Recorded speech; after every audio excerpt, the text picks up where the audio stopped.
You. More wind, Eileen. Of course, we've got our reporter Zet in the field dealing with it. And here's KCRA 3's Mike DeSelle in Dixon. And good morning. We're on the west side of Dixon, and as Eileen said, yeah, the wind, it hasn't quit here yet. You can see in the flags off there in the distance, it is still blowing down this way. A good example of that.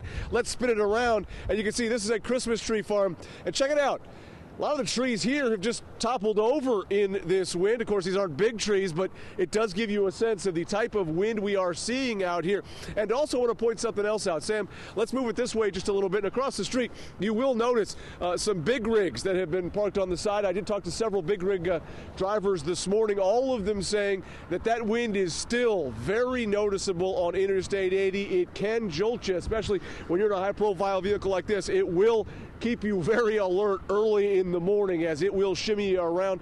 Their advice to drivers who are not used to the wind or who just may not be expecting it is to just take it a little slower this morning. It's easier to control your vehicle that way. But they do say that as gusty as it is still this morning down here in Dixon, it is noticeably better than it was yesterday and last night as some of these truckers are making their way back and forth from Sacramento to the Bay Area. So the good news is it's getting a little less windy, but the bad news is for these truckers, they say they are still definitely noticing it out there. And I'm going to give you one more shot of those flags if you go to the right, Sam. Just to let you know, it is still very windy here in Dixon. Stay tuned. We'll have more from this side of the valley coming up a little later on.